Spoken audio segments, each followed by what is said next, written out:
You're going to experience adversity in your life. You're going to have workouts that are harder than others. But if you show up and you control the controllables, your attitude, your effort, being able to bring that consistently, you're going to overcome at the end of the day. There's nothing you can't do. And I went Division I. I had a brief stop at JUCO first. So opportunity came about. I know I had earned it. I'd worked towards it. But if I would have went to Kansas State, if I would have went to Mankato, if I would have went to these Division II or III schools that called me right out of high school, I know I would have been effective, played more, and had an amazing experience. And I don't regret that by any means, but yeah, I mean, I have so many conversations with kids and they come in and they say, my goal is to be Division I want to go to LSU. Keep in mind, Division II, Division III, you're playing a hell of a lot of good football players out there and you're going to have one great experience. So don't ever set yourself so high on that one thing that if you miss it, you're a failure, because that is not the case. Welcome and everybody to this week's episode of Fighting for Overtime. As always, I'm your host, Coach Tony. And again, I have fantastic guests every single time. And tonight is like no other. Director of ETS Performance and former Division I college football player, my man, Jake Kirsch. He is the senior director, like I said, and former football player. Minnesota provides detail on how to construct youth training the right way. Very important, with a focus on long-term development and building confidence and community instead of burnout. We know that word on this program, and pressure. At ETS, Jake helps oversee programs that train thousands of youth athletes across the country alongside NFL players like Adam Thielen. He's energized to redefine, I love this part, with youth performance training really means helping kids as young as 8 build the right foundation for physical, mental, and emotional growth. You can follow him on IG at Coach Jake Kirsch. That's Coach JakeKirsch. He has a Linktree account as well to all of his content, which I will make sure is linked to this podcast. Jake, man, thanks so much for joining me tonight. Appreciate you having me, brother. Man, I'm looking forward to this because that training is so important. And I know it's going to be a cliche thing. We're going to have a great conversation tonight, but just before we even get started, let me just explain to everybody what ETS is and what you do on a day-to-day basis. No doubt. Yeah, so we are strictly designed for youth sports performance. So we are a private sector strength and conditioning facility that focuses on strength and speed development for athletes as young as age all the way up to 18. We have a ton of seasonal college kids that come back. We have professionals that we work with, semi-pro. There's no type of athlete that we haven't seen, whether it's Irish dance, whether it's the top football prospects. Like, there's nobody that we haven't trained, no injury we haven't worked around, no goal we haven't done our best to help a kid achieve. And so we're super blessed to be more of a niche training in the niche training field, not doing the sport specific stuff, working on your jump shot, working on your swing. Like, we focus on the physical development of the athlete and help build character along the way. You just said Irish dance, man. How did that come along? And that's interesting. I'm intrigued. I stumbled into that one, man. I was actually the one in Rochester. I had a girl named Molly. She was fantastic. She walked in like just super bubbly, super athletic, tiny. And her mom had said she does Irish dance. And so I'm sitting there thinking, I know all the sports. I know what dancing is. I don't know if I'm super familiar with Irish dance. And I got an education lesson during her evaluation. And so I got to learn a ton. And it's a super unique sport. You got to be light on your feet. You got to be mobile. You got to have stamina. So that was a lot of fun to learn about that and work with her. See, that's what's awesome, man. It's like when you do things like you do and like what I do, I get to talk to so many different individuals. You learn things that it's like you're always getting education, right? 100%. Like, every day I show up and like I can master the monotony, like all the little tasks day to day that people would normally get burnt out at. Like, I view it as play, but every day is different. I construct my day. I find energy in everything. The people that I work with bring energy to me. There's no day that I ever dread going into work. That's that. You're living the American dream, bro. It's, you know what I mean? Like, that's the thing where you love going to work every day. Like, I love going to work every day. I didn't love going to work every day 10 years ago, but now I do. And it is such a different feeling. And we talk about mental health, man. You talk about how great your mental health is when you get to walk into a door or sign in somewhere that you love, man. It's nothing like it, is there? No bad days, baby. I love it. So you said that earlier, man. No bad days. Now, let me ask you this. What inspired you to shift from, obviously, we talked about you played Division I football to leading youth development at ETS right now? Yeah, so I was running back at the University of Minnesota, and throughout my football journey, like I was always the football guy. I knew that was where I wanted to again go have a career in college, whatever level it was. I always knew I wanted to push as far as I could, and I was fortunate to land at a Power Five program. And when I went there, if I'd be lying if I said when I stepped foot on campus, I knew I'd be the starter on day one because we had I think four of the guys in the running back room who touched the field in the NFL. So it was an interesting transition going from being the star everywhere I went to being the guy who again contributed no matter where I was on the field. Always did my best, always knew the plays, was a great guy in the locker room. But it was one of my coaches, my running backs coach. We had for my junior to senior year, he had sat me down after the season and he told me, I know you know your role on the team. Like guys, you're magnetic. Guys rally around you. Like you're able to be the person who can encourage others. You can uplift others, empower them. Have you ever thought about coaching? And and when he said that, I was like, well, I don't want to be a football coach. I mean, I love football, but I just don't think that's where my my passion is. And when I had kind of gotten through strength conditioning at that level, I was blessed to work with a ton of high level dudes who went on to do great things, and they poured into me and really showed me that strength conditioning is a lucrative career.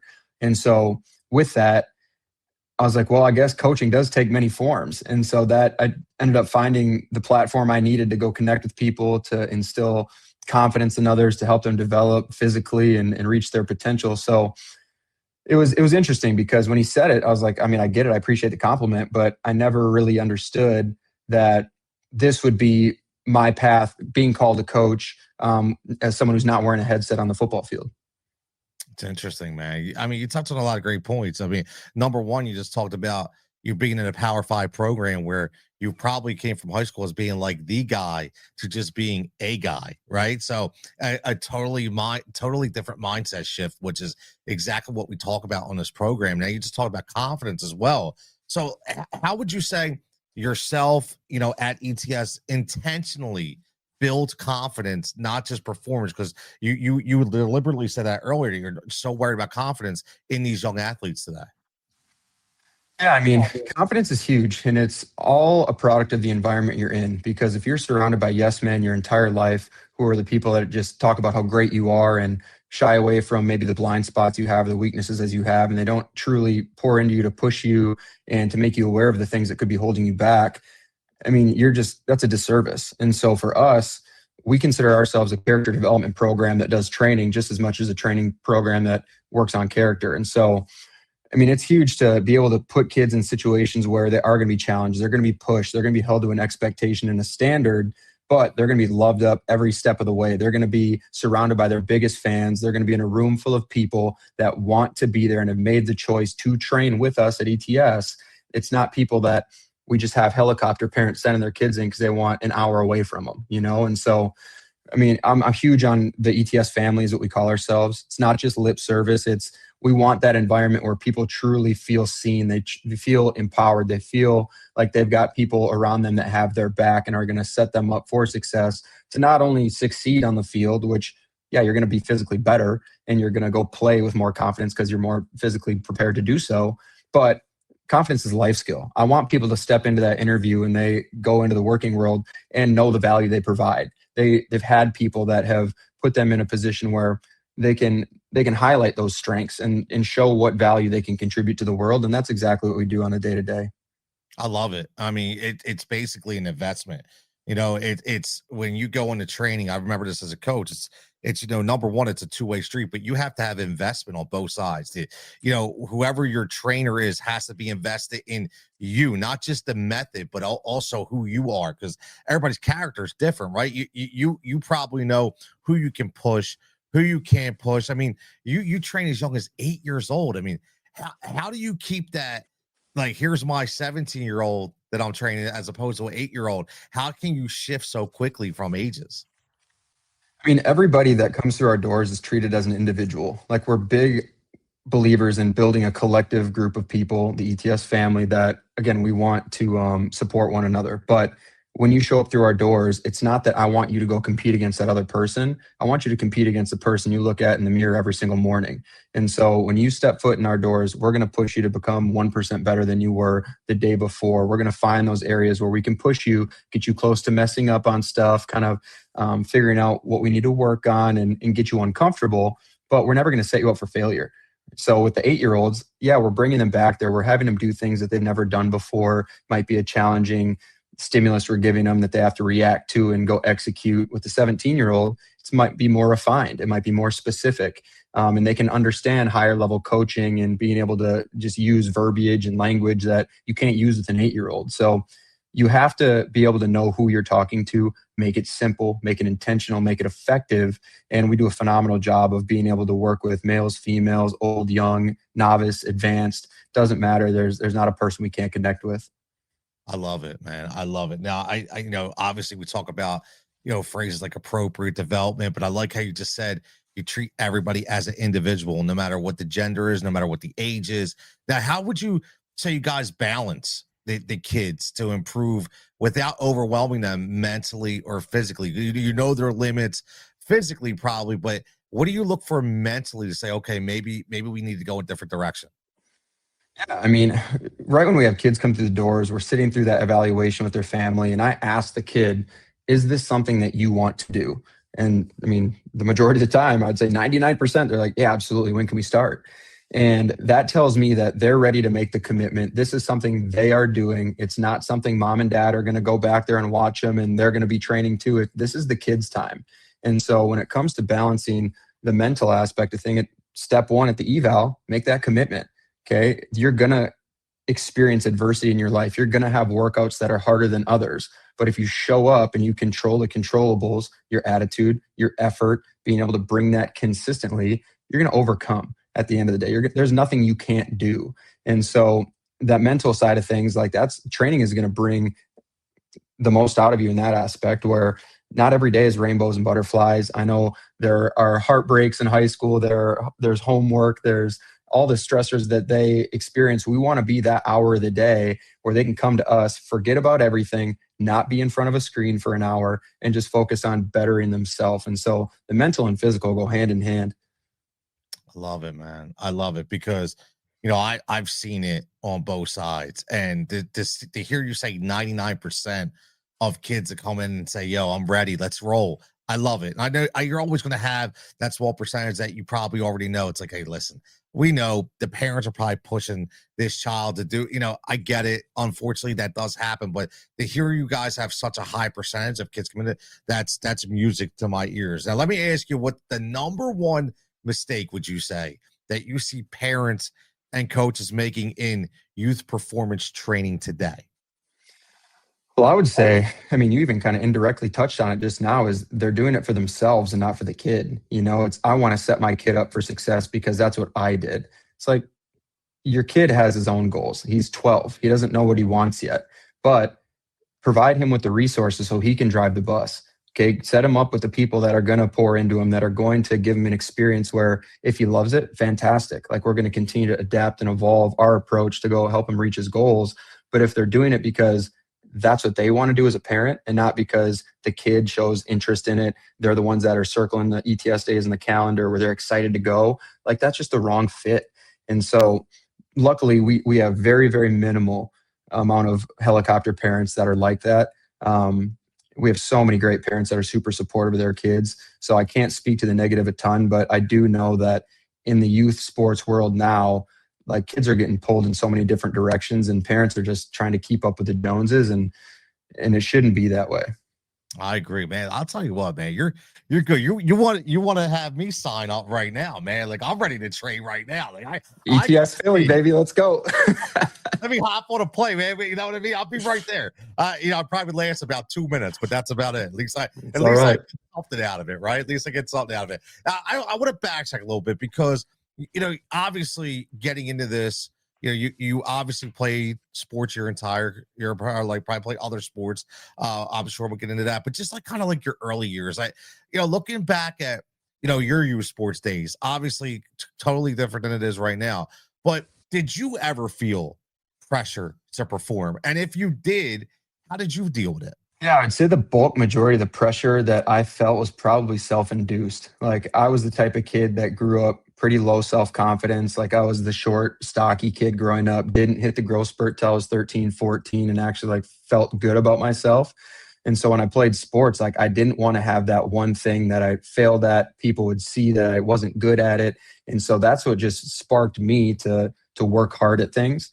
And so I fortunately didn't have a ton of like my parents. They weren't the ones to go push me into things I didn't want to do. They knew that I had a genuine love for football at the time, basketball, baseball. Like I just wanted to play and be a kid. And they set me up to go do those things. And so I know growing up, I had friends that were maybe the opposite, where again, it was something that they hated, but mom and dad keep signing me up for it. So for me, just being someone who wanted to achieve and not mess up at stuff and be seen as lesser than, that was like my internal drive to, hey, step up, show out, you enjoy this process. But if you want to be successful at it, you got to put the time, the effort in. So I'm my own worst enemy is what I'm getting at. Nah, listen, I mean, we all have that, man. Like I say that just for myself, and it just doesn't even have to do with sports. I mean, just with what I'm doing right now, I'm so I'm like a perfectionist that sometimes I hurt myself because it takes me so much time to do things because I'm so worried about every little detail. It's like finally, it's like, dude, you got to get out of your own basement here and just do it, man. Like, get out of your own mind and just do it. So I completely understand that mentality because I'm there right now at my age. Now, as someone who played at a Power Five school, Division 1, how is that pressure different? You felt in college compared to what would you say many kids are experiencing now at 12 or 13, or is it that much different? I would say when you get to that level, you understand the expectations, you understand the commitment that goes into being successful at that level. So you're around a bunch of people that are in the same shoes as you and you're not special. Like you have to show up, you have to go to every meeting, you have to be at every lift, you can't be late to practice or there are repercussions, or you're just not going to be on the team. Now, when you're 12 or 13, I feel like back when I was that age, I didn't experience nearly the amount of pressure that the kids do nowadays. The rise of club sports and the traveling sports and all the stuff that you chat about on your pod all the time and the experiences that you've had. I didn't play a single club sport. Like I did traveling baseball for 1 year. The rest of it was just house league. For football, we didn't do 7-on-7 and learn how to be really fancy with our feet, but not effective at football. Like we just played when it was time to play. And so I think now the pressure is so much greater because there's so many opportunities to go play that people are feeling like they're missing out if they don't sign up for everything. And they just have to zoom out, take that 10,000 foot view and be like, if you're good, you're going to get seen. Like go show out when the lights are on in the season that you're in. You don't have to do so many things at once because you're going to end up hating it. And so, yeah, I mean, it's different, but similar and worse now, I'd say. Nah, listen, what you just said, I want to touch on that, and I touch on this all the time. If you are an athlete, if you are good, you will get seen. And I used to say this to my kids. I coach all the time when the parents would come up and like, well, I coached softball, was one of my favorite coaches, one of my favorite sports to coach. And I would get a lot of parents. My son or my daughter's a Division 1 softball player. Well, she should not be subbing in. And listen, I'm like, please understand something. If she's that good, she will get seen. You don't have to put her in every training facility, every showcase tour. Like there are ways, and I think that's what people lose sight of. I had a great guest on who was a Mackenzie, who was for Scout U, and she played Division 1 soccer. And her biggest regret, she told me, was when she was going through the process, she was so in her mind, not her parents, just her mind was like, I need to be Division 1, that she gave up Division 2 and 3 opportunities, that she looked back now and said, you know what? I probably would have had more fun in Division 2 and Division 3, but I just felt like I needed to be that Division 1 athlete. Do you see that? All the time, and I'm a victim of that too. I mean, See? that was the thing, is like when I went Division 1, I had a brief stop at JUCO first, so I had to grind my way out there, be on the field for every single opportunity, because I knew in my mind, I'm like, well, my first email ever was future Minnesota Gopher at like hotmail.com. So I think I planted that in my own mind. But from there, it was like, when the opportunity came about, I know I had earned it. I'd worked towards it. But if I would have went to Kansas State, if I would have went to Mankato, if I would have went to these Division 2 or 3 schools that called me right out of high school, I know I would have been effective, played more, and had an amazing experience. And I don't regret that by any means. But yeah, I mean, I have so many conversations with kids, and they come in and they say, my goal is to be Division 1. I want to go to LSU. It's like, brother, you're 5'6". Like, I don't know if you've seen these LSU guys, but keep in mind, Division 2, Division 3, you're playing a hell of a lot of good football players out there, and you're going to have one great experience. So don't ever set yourself so high on that one thing that if you miss it, you're a failure, because that is not the case.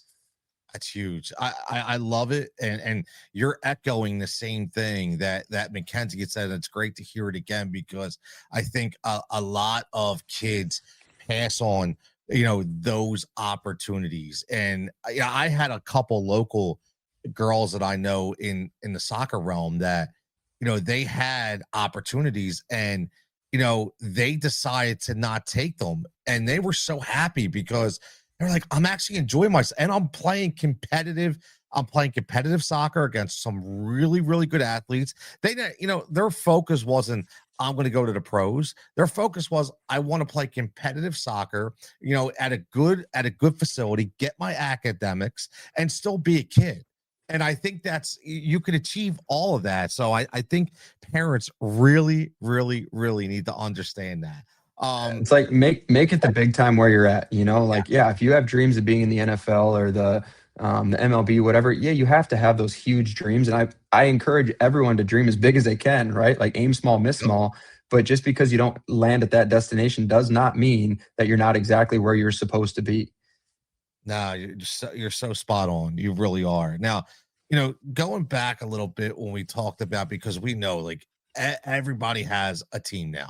There's so many travel teams, and there's so many all-star teams, and it's like everybody has this elite program and everybody's chasing. Have you ever had any conflict? And what I mean by that is, not really in a negative sense, but maybe one of your kids come in and you're going through the motions. They say, hey, my coach says that I shouldn't be, training this way. I should be doing that. Have you ever witnessed anything like that? All the time. I mean, that can come from even the local. All the time. Sorry, but I mean, it's not so much in the negative sense, but so many people have opinions, and a lot of it is like protecting their stars, where they know they've got an amazing athlete on their team, and they know that they're doing supplemental training over at a place, whether it's ETS or elsewhere, and they think, well, that's what's going to get them hurt. It's like, kids aren't getting hurt in the weight room. Okay. Kids aren't getting hurt under the supervision of trained professionals. They're getting hurt because they're never stepping foot off the court. They're playing both ways every single snap of the football game. Like, it's the exposures that are wearing them down, getting them hurt. We're trying to combat that. We are complementing your program, your team. We're not competing against it. And so it's a lot of just the education piece, because I have a ton of amazing conversations with upper level Power 5 coaches. Like, when we have athletes that are going to go play college, ask them, hey, what do you guys do at your level? How can we best prepare them? They think it's fantastic that they've got kids training at ETS or just doing something that is not just more sport. And so I think it's the education piece, like I had mentioned, that is just missed. And I get excited when those opportunities pop up, because it's just another opportunity to have a conversation with somebody and share what we exactly do. And at the end of the day, it's like, well, now that I know what she's doing when she's there, or he's doing when he's there, I feel good about it. I built trust. So, I mean, people always have their opinions. And when you hear well, this person was a former professional, and he says they should do that. It's like, he was a professional because he's good at the sport. It doesn't mean he can do the training. He can explain it to a 12-year-old on what he should be doing. So know your scope. Yeah, it's stay in your lane. I just tell people, like, stay in your lane, man. Like, no disrespect, but just please stay in your lane. I get it. So, no, I love it, man. I do. I love it. Now, you've worked around incredible people. Obviously, you hear the names Adam Thielen, Kirk Cousins, things of that nature. What lessons from those pros do you think can translate best to the kids in youth sports? So much of it comes back to the character side of things, man. I mean, when Adam addresses our company at the summit, and when I've heard him talk at ribbon cuttings and things like that, he always talks about discipline, talks about embracing the process and enjoying the process, not the outcome. And so it's those little daily disciplines that every day that you show up to work, whether it's to practice, whether it's to film, whether it's to lift, whether it's to whatever, treat it like a professional. Okay, show up, have intention behind the things you do. Don't just be a shell of yourself and go through the motions. Like when you're there, be where your feet are. And so it's being able to love the hard things, being able to understand that not every day you're going to make these big leaps and bounds to again achieve this desired outcome that you have set for yourself, because it doesn't happen overnight. It's the persistence, it's the consistency of showing up as your best self and maximizing every opportunity you get. And so it's not even like the X's and O's of training that Adam says you need to do this many sets of that, you need to do this many days of speed work. It's you need to show up, trust the process, and enjoy the grind, because it's not an easy thing. And the people that can withstand that sort of pressure, that sort of just grind, they're the people that's the cream that rises to the top. It's true. I mean, listen, Adam's been playing for a long time. He's had a long career, right? And he's suffered through multiple injuries, and he's still come back, and he's still hit the field. So, I mean, hearing that, that's the thing. When you're a kid, especially we've been teenagers, right? We feel like we are fearless at that age, or nobody can tell us anything. We know everything, right? But when you listen to somebody, I feel that doesn't, like you said, that doesn't just give you the X's and O's and give you numbers and analytics, and they're actually talking to you about culture and discipline and all of that. It just makes you want to listen more, because it always seems like it's more powerful to me whenever I've had a conversation with somebody who could actually give me an actual conversation with real words and real guidance, and not just, like you said, talk about numbers. It's a totally different concept. It makes you completely buy in, man. It really does. Yeah, no doubt. No doubt. Now, obviously, we've talked about the word burnout, which is synonymous. You've actually mentioned it a few times earlier when you talked about training, and we've talked about, the different ages and things of that nature. It's one of the biggest stories right now in youth sports. One of the biggest reasons why, I've started this, because I've seen a lot of kids I've coached. I've seen a lot of kids that some of my friends have coached. I've had parents that are close friends of mine whose kids have gone through the ropes and have been that stud player, and actually said at their senior year they don't want to play anymore because they're completely burnt out, because they've been playing 7 days a week and no days off, and they just wanted to be a kid. So what does burnout, would you say, look like from your perspective, as you train today's youth? Yeah, it's just the overcommitted schedules, like you've got kids that are, at one point, we had athletes that are in 3 sports at once. They're finishing up basketball season, getting into track while still doing club volleyball. Like when you're doing so many things, like you can only have so much energy, and you can only have so much time to actually be a kid in the years that you're never going to get back. And so I feel like there's so much pressure on parents to, like I said, keep up with the Joneses and sign them up for absolutely everything. But you have to be able to say no to things. And the kids, I feel like, are just pressured into, well, I've always done this, whether I love it or not, I still got to continue to do it. Like there's got to be some support from the parents too, to be like, if you don't want to do this, just tell me. Because if it's not filling your cup anymore, if it's not lighting your fire, like there's no sense in making you hate sport, hate the thing that you once loved. And so for burnout, like it's so hard, because the young kids, you can train them every day and they're going to recover at the speed of light, but we encourage them not to do that. We want to teach them balance. We want to teach them, again, that they need to have time to go be a kid and do dumb stuff and have frozen pizza on a Friday night. Like, do that. You shouldn't be doing multiple sports every single night of the week, because, again, it's setting you up for the thing that you once loved. When you turn 17, 18, you hear that this kid's not going out for sport anymore. We missed the mark somewhere years before that. And so it takes many shapes and forms, but it just sucks when you do see it in general. And it's something that can be prevented, in my opinion.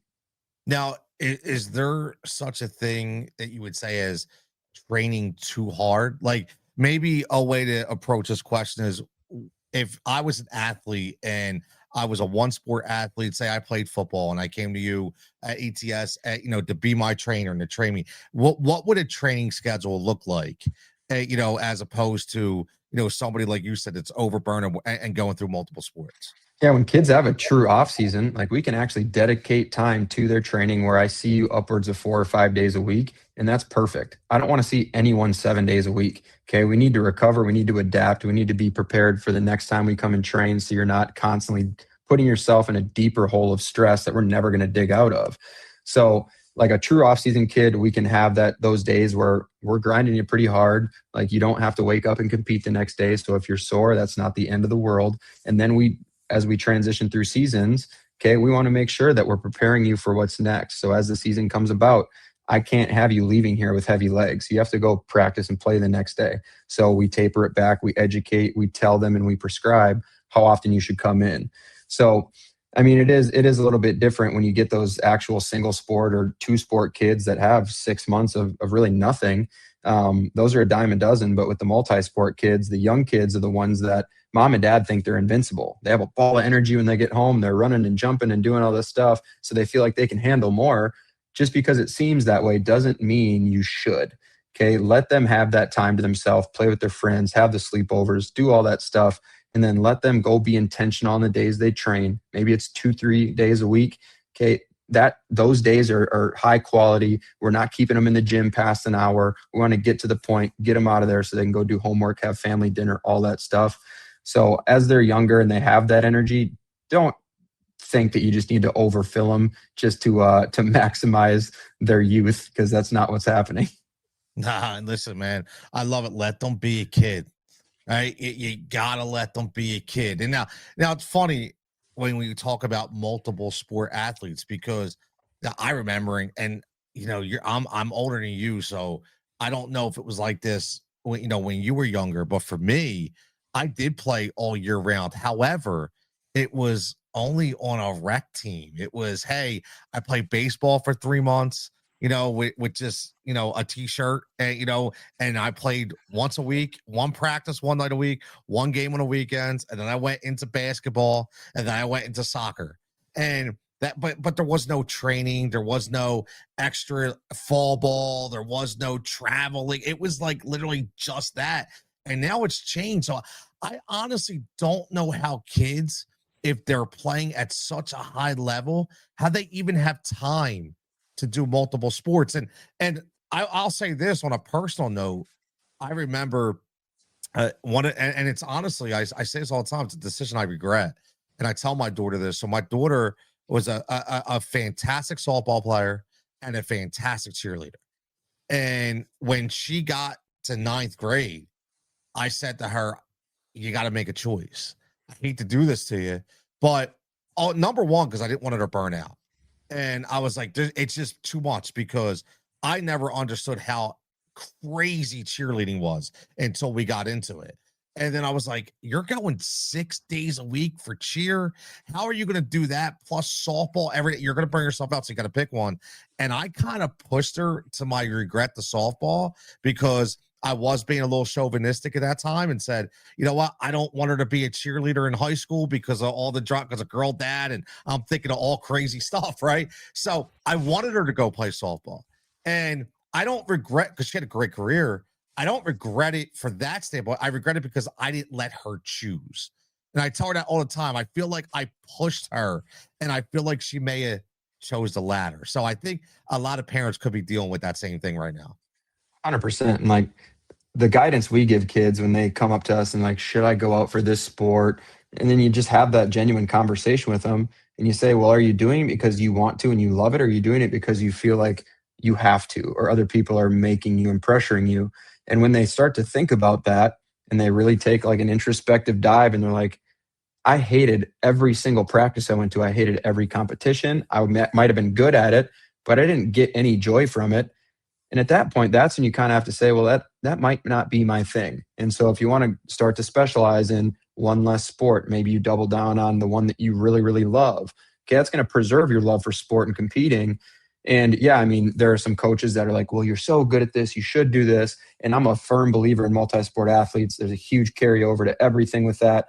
But you have to put the kid first and be like, if he hates being around the dudes and being at practice every time he shows up, I'm not doing him a service. I'm not helping him fill his cup. So it's a tough conversation, and no one ever wants to quit a sport.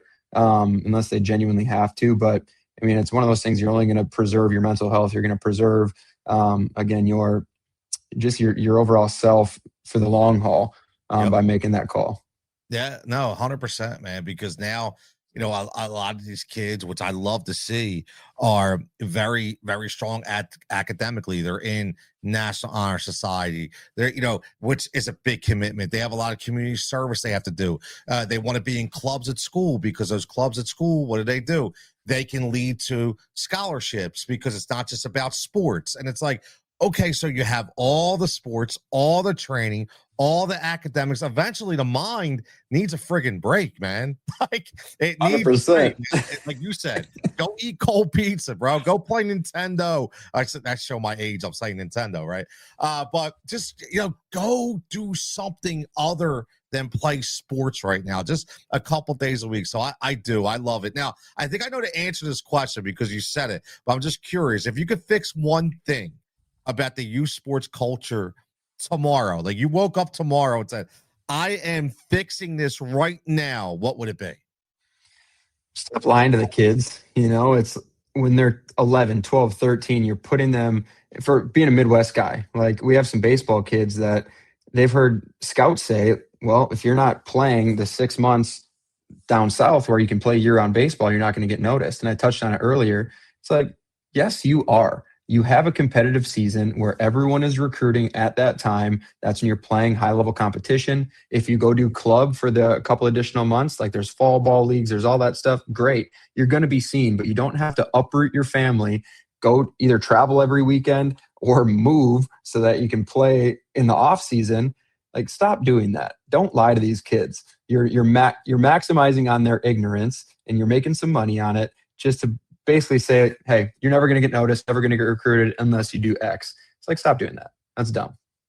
I love it, man. I do. I love that. I'm going to play that over and over again because it's true. It is.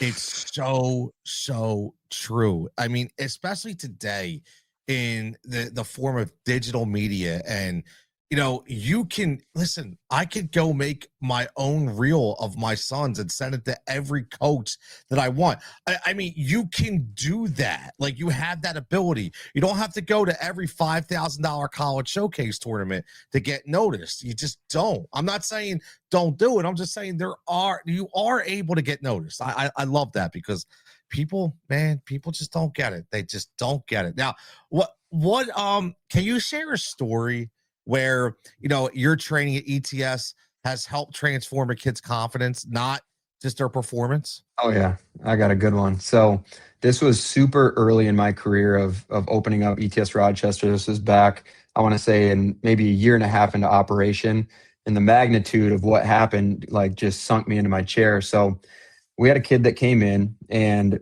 quieter kid, not overly athletic, bigger dude. And just like every athlete, we took him through his eval, got some notes on him, did some testing, gave him an awesome experience. And when he sat down with the family, I always asked their goals because I want to know why we're sitting here. Yep. And so when I asked the kid what he wanted to get better at, what we're working towards, he had said, well, I mean, I want to get stronger. I want to be better at football. Just very generic, very surface level. And when I brought it to Dad and I was like, Dad, what do you want to see him get out of this? It's like, yeah, what he said, like, be a better football player. I think he likes the sport. And it was just very, very surface level. 3 months go by. And again, the kid's been training. He's been showing up. He's been, again, less and less shy every single week. He's coming out of his shell. It's like 8:30. We're wrapping up sessions. This is before I had kids. So I was there well past close every night. And so I get a phone call, and I missed a phone call, I should say. And I was like, well, I'm here. He called me 5 minutes ago. I know he's still awake. So I pop on the phone and I go, what's up? And he told me, he goes, Jake, I just wanted to tell you at the evaluation a couple months ago, I lied to you. And I told him, I'm like, well, you're not the first person. You won't be the last. So spill it. And he told me, he said, when we sat down for the eval and you asked me what my goals were for my son, I told you what I told you, but my true goal for what I want my son to get out of being with ETS, or just in general, my true goal is for him to want to live. And so when he said that, just buckled me.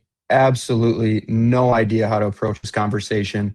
And I go on a 20-minute conversation with the guy, and he's sharing with me how his son had gotten to the point where he thought being dead would be better than what he's got going on right now.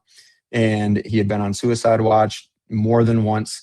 And what he went to tell me is every day he shows up to the gym, I've never seen a version of my son that has been more excited to wake up the next day, go be around the guys like myself and our coaches.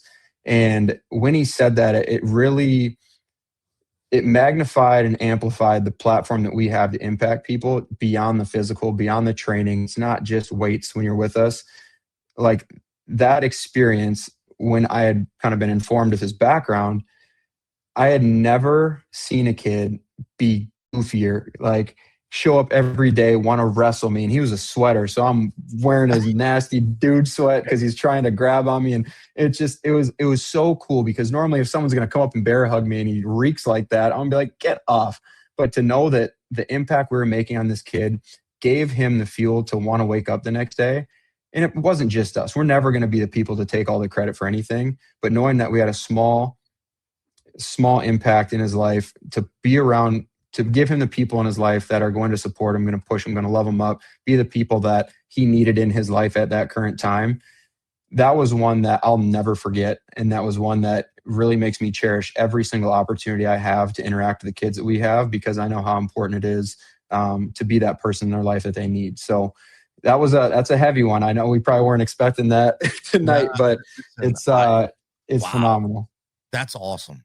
I mean, it speaks on so many different levels too, because, you know, I've dealt with certain situations like that through my years. And what you just said is, you know, we never know what's going on behind closed doors.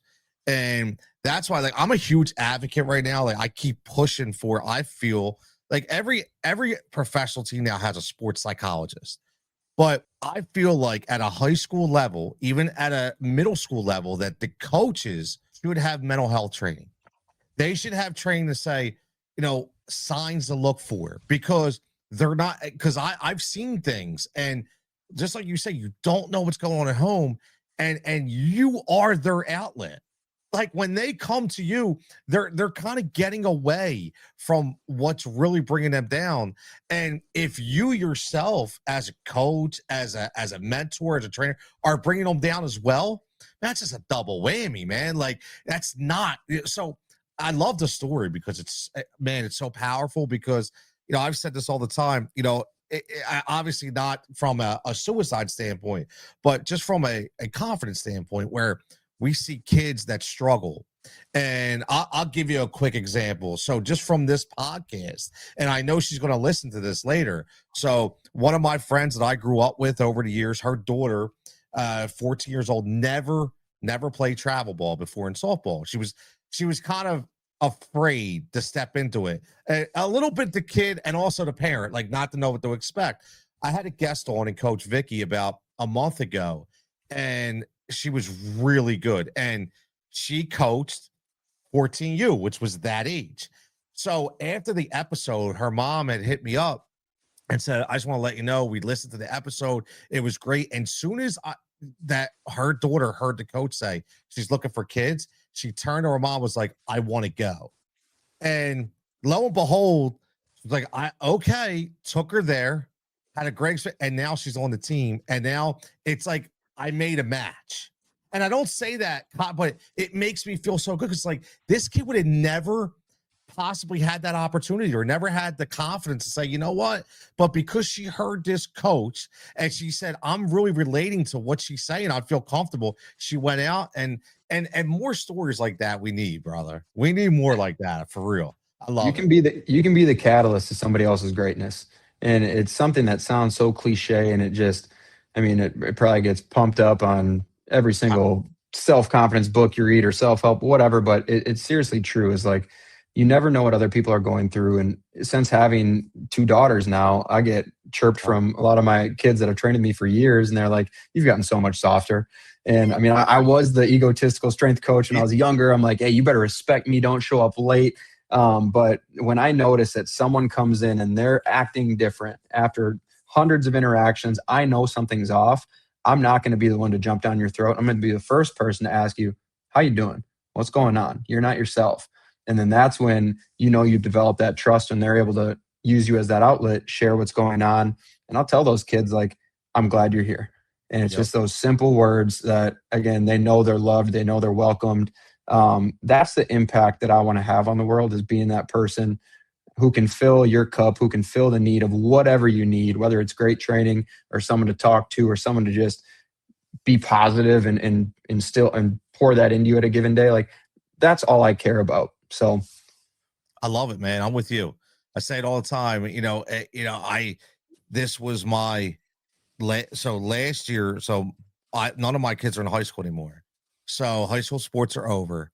And last year during the season, I had a couple messages from kids I coached that, because different age groups, they were still seniors and they were playing, and asked me to come to their games and asked me to, like, that's huge to me. It's like, wow, you really want me there. Like, and you go there, it kind of brings tears to your eyes. You get emotional because you're like, I've watched this kid, I've trained him, I've coached him. Now he's on Instagram sending me messages, asking me questions. It's like, I do want to be that guy. I don't mind being that guy, right? Because I grew up and I really never had that. Like, my dad's fantastic, but I never had a coach to where, we could talk about that, because it was different type of coaches back then, right? So now I think we are very relatable. It helps when you're a younger guy and you're whether you're male or female, but when you're younger and you can relate to these kids. Like, I'll tell you a funny story. So when I coached softball, now I started kids way too early. Don't recommend it to anybody, but it worked out. But when I was coaching my daughter at that time, I was probably just turned 30. So I grew up in the inner city, always a hip hop kid, always down with the culture and, whatever the newest trends were. And all the girls would be like, Taylor, your dad is so cool. It must be great to be his kid. And she would look at them and go, you have no idea. You do not want to be Tony's kid, because because I knew. Like, I was like, oh, no. Like, whether you came down dressed a certain way, I'm like, nope, nah. I was very strict, and I did it for a reason. And back then, we kind of would battle a little bit, but now she's like, Dad, I really appreciate you doing that, because now I understand why. And it's like I would do that with my kids that I coach, because I always tell my kids, like, I want you, don't come here and think that it's going to be any different.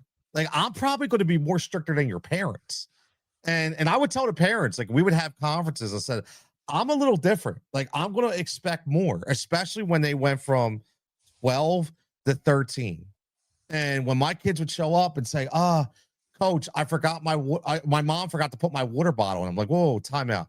Who forgot to put, bro, that ain't on your mom. That's on you.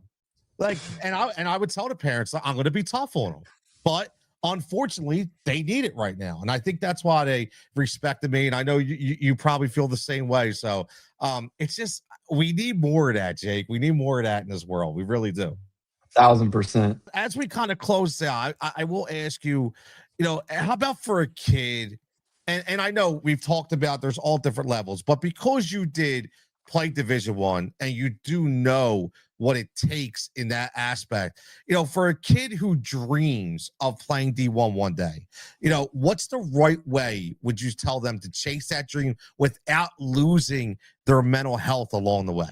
Yeah, I mean, it's one of those things where it's a huge commitment, like if you want to go play any level of college sport, especially nowadays, it gets more and more competitive. You have to understand that it takes time to get to that level, and you do have to go compete. You have to show up. You have to be an amazing teammate at practice. You have to be a great leader to your brothers and your sisters on the team. Like, there's so much more than just being good on the field that goes into it, because when we get scouts, when we get recruiters, or even coaches that reach out to us, they know that the athletes that put up good stats, like, they know they're good at the sport, but they're asking so much more about, okay, when they show up to their training sessions, do they enjoy it, or do they skip stuff? Do they take accountability for their actions? Do they show ownership? They want to know what type of person that they're going to bring on and represent their organization and their team and their university.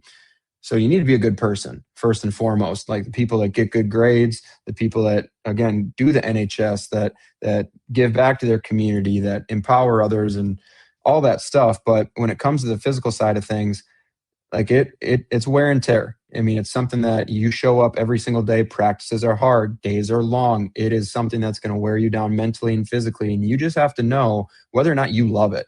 And so I don't want, like I had said earlier in the pod, like just because you have a dream at age 13 doesn't mean that that's the only goal that's going to be worth reaching for. Like as you get older, as you go through the process, maybe it does align that, hey, I know that I really want to be a pilot, but that school that offered me a scholarship, they don't have that as a major. But this school, maybe it's down a level and they can, again, get me the education I want, which is going to set me up past sport.